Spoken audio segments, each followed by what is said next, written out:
Ao encerrarmos esta etapa do INAL, celebramos não apenas os números expressivos de produção científica, formação de recursos humanos e contribuições às políticas públicas, mas, sobretudo, o legado que deixamos para a conservação e o manejo sustentável das áreas úmidas brasileiras. O INAL deixa sementes plantadas, novos talentos formados, tecnologias desenvolvidas e diretrizes que seguirão influenciando a preservação destes ecossistemas vitais. Durante o período, houve ainda a formação de 39 doutores, com 42 em andamento, 53 mestres, 27 em andamento e mais de 100 estudantes de iniciação científica. Com relação a políticas públicas, são de grande relevância as publicações Inventário das Áreas Úmidas Brasileiras, que é esta publicação aqui, e Sistema de Classificação e Delineamento das Áreas Úmidas. Tais obras possibilitaram ao país cumprir parte dos acordos assumidos com a assinatura da Convenção de Ramsar para a proteção de zonas úmidas e aves migratórias. Esse projeto ele nos colocou numa situação importante quanto quais seriam as metodologias necessárias para administrar a questão relacionada à invasão ou a proliferação do cambará, por exemplo, Voltizia divergens, do pombeiro Combretum lanceolatum. Outro ponto importante foi a aplicação de métodos, principalmente utilizando o conceito de macrohábitats para recuperar determinadas áreas, tanto de floresta inundável quanto de floresta seca, após os incêndios que ocorreram dentro do Pantanal em 2020. Outro ponto importante está relacionado com as políticas públicas. Dentro do contexto das políticas públicas, acompanhamos a atualização do novo Código Florestal. Outro lado importante foi como você pode mapear essas diferentes áreas úmidas, pequenas e médias, por exemplo, na matriz do Cerrado. O projeto dos Sons do Pantanal teve como objetivo inicial monitorar as paisagens acústicas do Pantanal, né, trabalhar captando sons das mais diversas espécies que ocorrem no bioma e trabalhar depois com esses dados para a gente ver qual a atividade das espécies, né, em termos de dinâmica de comportamento vocal, avaliar as comunidades de aves e de outros organismos que emitem som, né, em diversas localidades, regiões e diferentes formações vegetais, né, do Pantanal. Então, além, né, do trabalho de campo, a gente traz esses dados todos para o laboratório.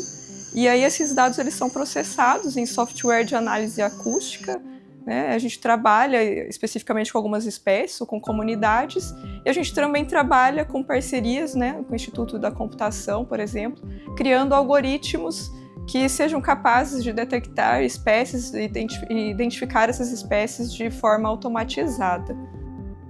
O projeto coordenado por mim, junto ao INAL, se referiu basicamente a trabalhar com marcadores moleculares, buscando características que pudessem identificar questões relacionadas à distribuição de diferentes espécies. Nós trabalhamos principalmente com peixes, então nós utilizamos várias espécies, algumas das quais a gente já tinha amostras de diferentes regiões aqui do Mato Grosso principalmente, mas algumas espécies a gente avançou para áreas úmidas de outros estados, inclusive, e nos centramos em algumas situações com espécies de importância comercial, como é o caso das matrinchãs, como é o caso dos pacus, mas também nós buscamos trabalhar com alguns peixes de pequeno porte, que muitas vezes são negligenciados em estudos, né? Mas esses peixes pequenos podem trazer informações muito importantes que favorecem bastante esse tipo de estudo. Isso porque eles normalmente são populações pequenas, que ficam isoladas em cabeceiras de pequenos ambientes, e isso traz características para eles, fixam neles características que podem ser muito informativas nos trabalhos. Esse trabalho mostrou para a gente que entre os peixes, por exemplo, que são utilizados como iscas vivas no Mato Grosso, a legislação trata como uma espécie. Quando a gente foi trabalhar um conjunto de espécies que são exploradas como iscas vivas, então o que a gente fez? A gente foi lá no Mato Grosso do Sul, junto com o pescador de iscas vivas, a gente veio aqui no Mato Grosso, aqui na região de Barão de Melgaço, procurou vários coletores de iscas vivas, quando a gente teve a surpresa de que o que era visto como uma ou duas espécies, na verdade eram 3 espécies bem distintas. Nós trabalhamos com Bricon. Nós detectamos o quê? Um conjunto de indivíduos de peixes amazônicos, que é a piraputanga que cresce, né? A matrinchã, no Pantanal, que ela não poderia naturalmente estar lá. O nosso subprojeto, dentro da temática áreas úmidas, ele visou a avaliação farmacológica, botânica e química de plantas medicinais usadas pela população, né, do Pantanal para inflamação, para úlcera, para ferida e para infecções. O projeto, inicialmente, a gente levantou junto às comunidades quais são as principais plantas usadas para essas afecções. E, para localizar essas plantas, a gente escolheu aquelas com mais citações e fomos a campo, né, o grupo aqui foi a campo, e coletou essas plantas, né? Procedeu aqui no herbário da Universidade da Identificação Botânica de todas elas, e aquela parte da planta que o povo usa para tratar a enfermidade, a gente fez extratos e testou esses extratos. Aqueles extratos com maior atividade e menor toxicidade, a gente encaminhou para a caracterização química, para identificar qual o perfil químico de cada planta e quais os compostos possivelmente responsáveis pelas atividades encontradas aqui nos ensaios farmacológicos. O meu projeto dentro do INAL foi relativo ao monitoramento e o estudo de metabólitos secundários em plantas do Pantanal.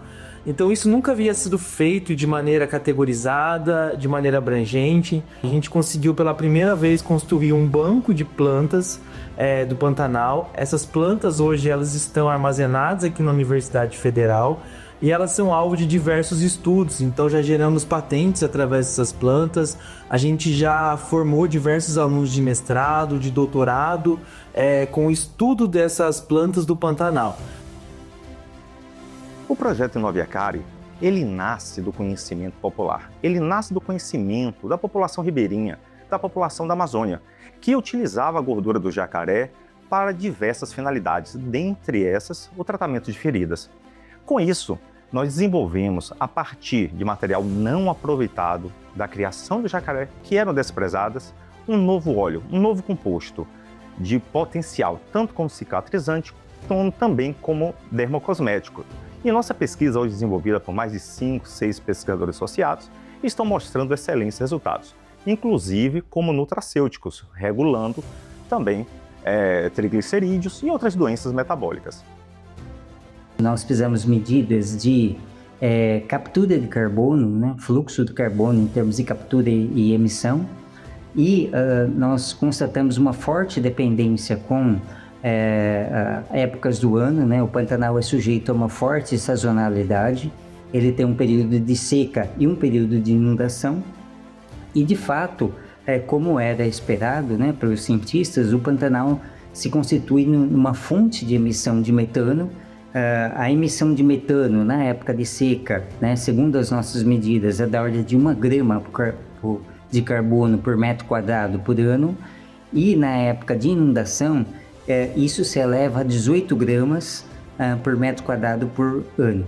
Mas apesar do Pantanal se constituir como uma fonte de metano, quando você leva em conta a captura de carbono, o Pantanal pode ser considerado um capturador, né? Porque o índice de captura de carbono total, tanto, incluindo os dois, o CO2 e o metano, é da ordem de 180 gramas de carbono por metro quadrado por ano, né?